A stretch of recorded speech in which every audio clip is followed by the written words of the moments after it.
From the introductory scenes, chaotic, fast-paced, even the sad ones, a heavily contrasted, cool and monochromatic tones seem to be dominating the overall look of the film The Brutalist. What's going on, everybody? Alex here. I would like to take you through a 3-step guide to achieve The Brutalist's film look.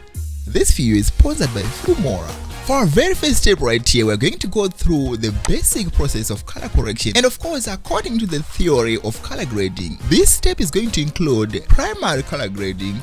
Partly. Just to summarize that in a second, you see, according to the theory of color grading, there are 3 steps for you to go through the whole process. Alright, the very first step, of course, is the color correction, where you're going to make sure that the footage is looking natural as much as our eyes can perceive, can see things in real life. And then on the second stage, you're going to go through the primary color grading, which is basically leaning towards the story that you're trying to tell. And then the last stage is the secondary color grading, whereby you are going to address certain particular portions independently.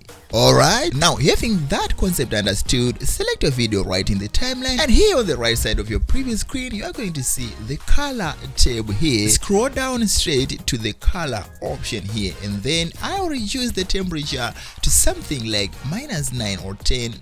Actually, the precision accuracy of these adjustments, they depend on your footage. Alright, so according to this my footage right here, the rough idea is about -12 when it comes to the tint. Alright, just right below the temperature here. Alright, and then on the vibrance I'll reduce it just to help the desaturation, alright, to something like -9. And opposite to that, I will increase the saturation just a little bit. Alright, now down to the light tab right here, I will reduce the exposure to something like -4, just a little bit. Alright, and then the brightness as well to something like -3. Just tiny little bit adjustments, they go a long way, trust me. Alright, and then increase the contrast to something like -6. And then I will leave the adjust untouched. Alright, and then I go to the vintage right here. Take care right here, this is very important as well. Alright, right now I'm going to reduce the amount of the vintage look to something like 44, which is -44, and then the size increase it to something like 80, 84, around there. The roundness 20, the feather 80 or 85. Alright, and by that, my dear friend, we are done with our very first stage. Alright, now let me show you how it was before this step and then how it is right now, so that you can actually compare our progress to our look that we want to achieve. Alright, now here's the second step of the whole process, my dear. I'm going to skip the HSL2 for other specific reasons. Alright, so I go straight to the curves.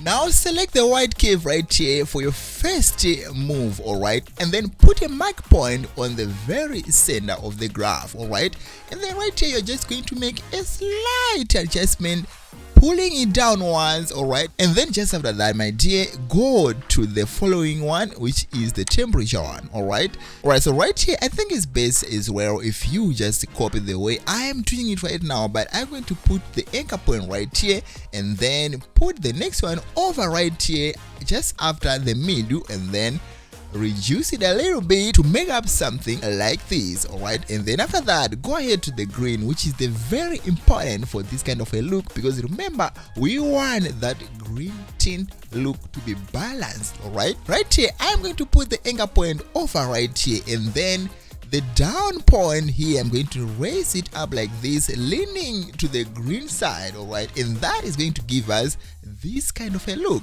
Alright, on the last one right here, I'm going to put the anchor point this time around right here, and then reduce the highlight side of my curve. In case you do not understand right here, my dear friend, the mid area right here represents the mid-tones, and then the upper layer right there represents the highlights, and of course the downside is the shadows area. Alright, but if you really want the detailed information about how to use the color curves in Wondershare Filmora, feel free to click this link that is popping up right there, and then you are going to get full information about all this.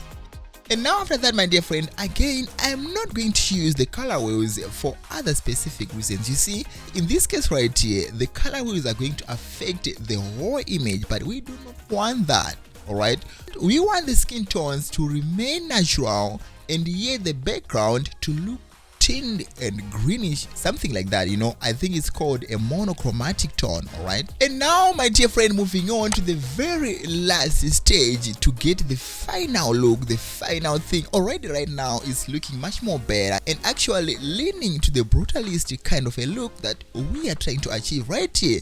Now let's see if the final step is going to make everything perfect. Now for this, you're supposed to get the image from the Brutalist film or maybe a video clip. Alright, I downloaded the trailer right here, and then when I select it right here, especially this opening scene, alright, I can select again the color tab right here, and then when I scroll a little bit here, I see the color palette scene, and then turn it on. Alright, and here you are supposed to use this add option right here to create a new color palette, which will be the Brutalist palette.